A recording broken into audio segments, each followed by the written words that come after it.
Hey guys, Jack here from Jack's Jungle. It is a cleaning type of day. That's why I'm a little bit casual. I've got Brittney here. She just had a pretty good shed, and so it's time to take her out, put her in a bin, clean up her cage a little bit, and set her back in. And I figured I'd bring you guys along for the trip of this. Brittney here is a Burmese python. She's an albino Burmese python. She is about 15 feet long and she weighs about 75 pounds. She is 6 years old. She is an educational ambassador here at the zoo, and she is also part of one of our breeding projects with Fluffy, the snake below her. Fluffy has just gone into blue, and for anyone who doesn't quite understand how that works, when a snake is about to go into shed, they get very opaque. They get very cloudy, and it's called going into blue. So Fluffy has just gone into blue, and so he should be shedding any day now. She went into blue about a week ago, finished her shed process, and now she has a very nice and dirty cage for us. So Brittney is a fun snake in the way that when she's in her enclosure, she likes to think that all the time is food time. So she likes to try and be a little bit striky when she's in the enclosure, but she's awesome in the way that as soon as she's out of that enclosure, she chills right down. But when we are getting her out, we always have to be a little bit cautious in the fact that she thinks it is food time. Brittney here is not a venomous snake. She's a constrictor. She's taking her stick with her. She's a constrictor, which means she has no venom. It means that her hunting style is that she sits and she waits for food to come to her, and then she's going to reach out and grab it with all of those super sharp teeth. She's got about 100 teeth in total, and there she is. She is a big and heavy snake. Like I said, she is about 75 pounds. She is a good sized snake. So she does shed because she is still getting bigger. Yes, she is not full grown. She will still get more size on her. And she is just gonna go into this bin for us right here. Just a little holding bin on the ground. Awesome. Locked and locked. So yes, she can still get bigger. Burmese python, female Burmese pythons can max out at about 20 feet long and 200 pounds. It's a very large snake. Now she had a shed that came off in a lot of different kinds of pieces. A perfect shed would be one that comes off in one giant piece, but she decided to have it come off in a bunch of different pieces. When a snake sheds, they also generally defecate, and part of their defecation are these things right here. This is called a urate. This is basically a giant block of calcium. So they eat whole prey. She just ate a 6-pound rabbit, and when they eat that whole prey, there's a lot of bones and things in that, and so her body processes those bones, break it down into a powder, compacts it, and sticks it in that little white cube called a urate. Now her body does absorb a lot of that calcium. Reptiles cannot produce their own calcium. People, primates, animals, mammals can produce their own calcium. Reptiles cannot. So when she eats full live prey, she has to absorb a lot of that calcium to help her bones grow and her scales to grow and all of those kinds of things.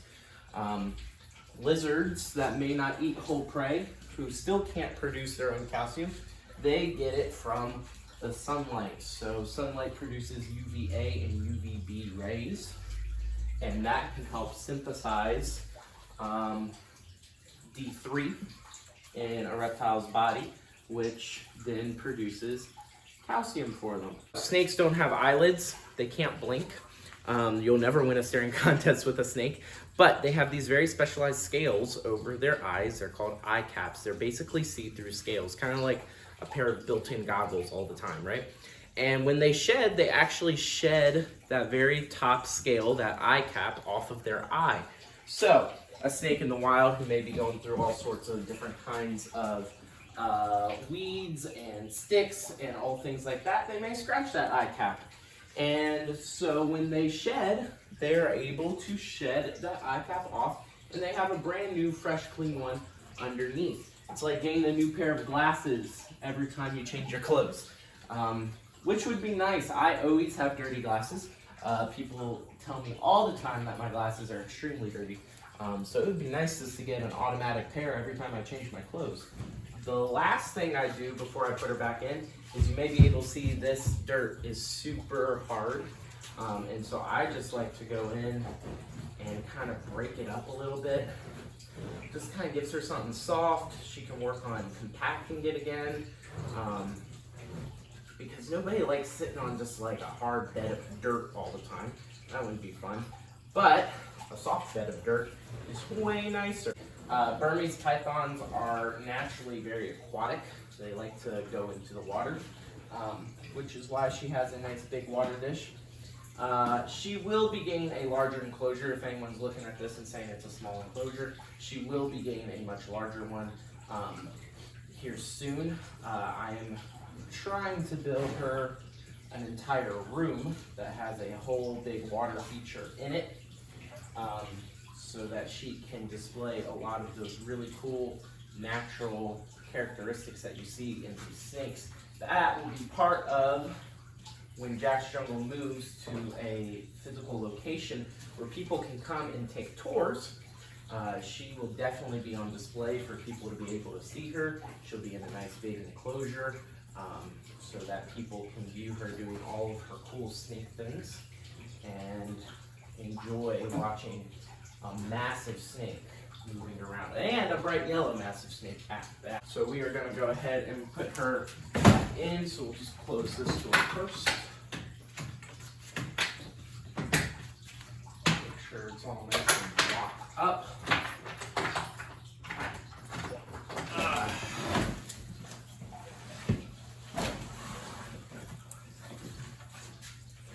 She's a big snake.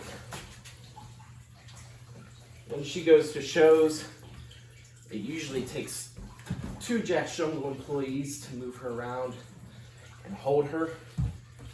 Since she is so large,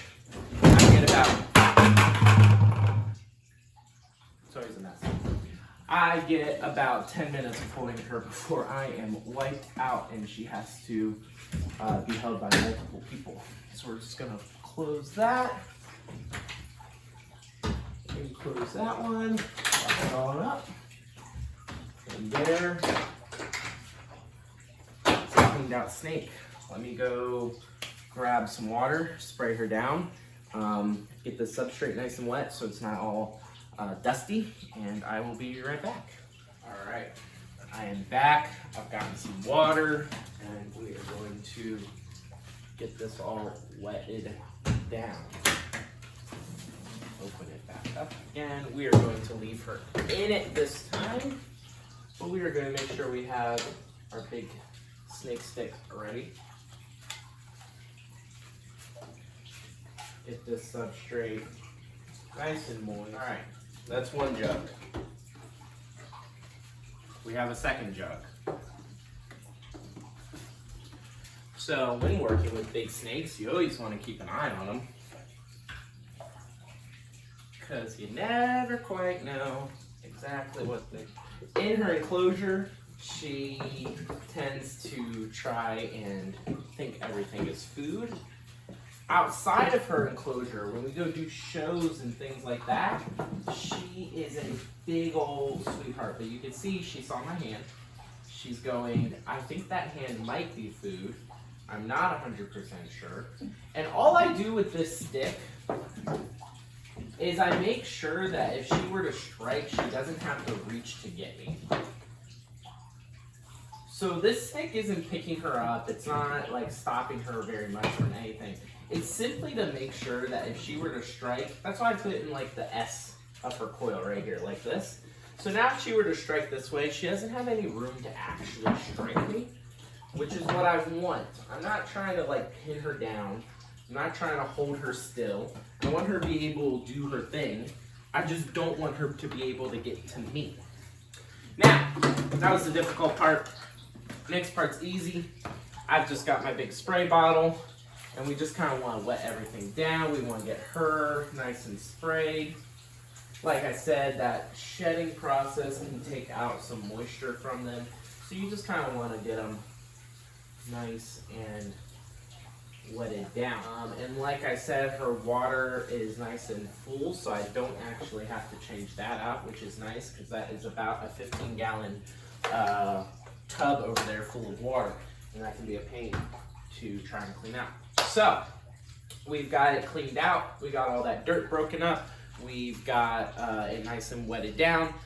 She's looking nice and good. When I picked her up earlier, I did a nice little quick look over to make sure that she doesn't have any stuck shed on her or anything, so she doesn't. All came off, even though it came off in a million different pieces. It all came off. I generally keep a lot of these pieces, any of these like good pieces, so you can see this, that's a nice big good piece. And I'll cut them up, and I may put them on a canvas, or I may put them in keychains, and I'll sell them that way. So then people, when they book my birthday parties, they can see these awesome animals, and then they can actually buy what used to be a piece of the animal, which is super cool. People really like it. I think it's really cool. Even the ones that I don't sell, I generally keep. So if she were to have a nice big complete shed that looks like a tube sock, I'll generally keep those just so I can compare them to later on sheds and see how much my snakes grow. I have some from snakes when they were just little itty bitty babies all the way now to where they're almost 8 foot, and it's pretty crazy to see the side by side and how far they've grown in just like 2 years, 3 years now. That's on some of my boas. The next thing we have to do out here is change the anaconda's water. So let me readjust this camera so you guys can see the anaconda, and I'll show you how we change an anaconda's water dish. All right, so we now are going to be doing the anaconda's water dish. This is Nikki. She is a yellow anaconda. She's about, say somewhere around 7 foot, fully stretched out. So for her, I do use a hook. She can be a little testy trying to get out of the enclosure, as most anacondas are. She's quite a large snake. So we're gonna pull her out of her water dish because she did defecate in it, which is totally fine. That's what anacondas do. They defecate in the water. And that just means that I've gotta come and clean it up. So it's not a big deal. So I'm gonna pull her out. We're gonna put her in a bin over here. We're gonna dump her water out. We're gonna put some new water in it. So let's see how she is feeling this fine day. So you never want to leave a snake with gross poopy water, just because it can cause infections and problems. Here she is as Nikki. She looks like she is ready to tear up someone, so we are not gonna play with her too much. But this is Nikki. But you never want to leave them in the water. A, it's gross. B, it can cause infections. C, that's the water that they're drinking. You wouldn't want to be drinking the same water you use in the toilet. So we pull that water out. So she's going to go right in this bin. I use coolers to move and transport a lot of my animals as far as my reptiles go, just because it can help keep their temperatures nice and consistent. Instead of going from a hot enclosure to cold outside to hot inside to cold outside, we just keep them in the cooler, and it helps them keep consistent. And when I do things like this, it's convenient to just also toss them in those coolers right there. So this water dish is about 5 gallons. So we're going to see, it's a big cat litter pan. I use them a lot. They're nice, they hold water, they're big, they're cheap. So we're gonna see how it goes pulling this water dish out, and we'll hope that I don't spill all of this poopy water all over myself. All right, that didn't go too bad. I'll take it. So I'm gonna go rinse this out real quick, and we'll get some new water in it, and then we will do a quick inspection of the enclosure, and I'll be back. All right, we got it cleaned out. I got the water, gonna get that in there. Even though this can hold 5 gallons, I generally don't put a full 5 in there, because as soon as she climbs inside of it, It's going to displace a lot of water, and then there's going to be water everywhere. So I put probably 4-ish gallons in there. Just like Brittney, we're gonna break up some of the substrate a little bit for her just while we're in here. So when I come in here, I like to rummage through a little bit. Sure, maybe it's gross. Maybe I could wear gloves, but that just takes up time and resources. And you know what? I've always said, ever since being a zookeeper, that, you know, hands wash, right? I could wear gloves, but then I'm just going through 1,000 pairs of gloves. But you know what's free and cheap? Washing my hands. So I just get all in there. So both Brittney and the anaconda, Burmese pythons and anacondas, they are both warm weather humid species. The Burmese python comes from Southeast Asia, Indonesia, places like that. They live in the tropics. The anaconda comes from South America, the rainforest specifically, but it is still very similar climates in the fact that it is warm and it is humid. We got warmth going with the heat lights. And humidity happens from me adding water. So that's one of the reasons they have those big water dishes, is that there's a lot of water surface that then can evaporate and create some good humidity. And then I also come in and give them some good spray downs with water, which then can also evaporate. Soil holds the water very well. So then it's all nice and moist for a good amount of time. I probably have to spray down this enclosure about once a week. Other than that, it stays pretty humid and pretty warm. Burmese python, I said, is a semi-aquatic. They do like to get into the water a lot. Anacondas are even more so. So Burmese pythons might spend 50-ish% of their time in water. Anacondas will spend closer to like 95% of their time, 95% of their time in water. They do need land, they do need to be able to dry out and all those kind of things, but they do spend a lot of time in water. So when she gets a bigger enclosure, she will be moving to basically a large fish tank with a little bit of land where she can get out, and then some canopy so she can climb. But it is going to be mainly water at that point, because that's where anacondas like to spend most of their time.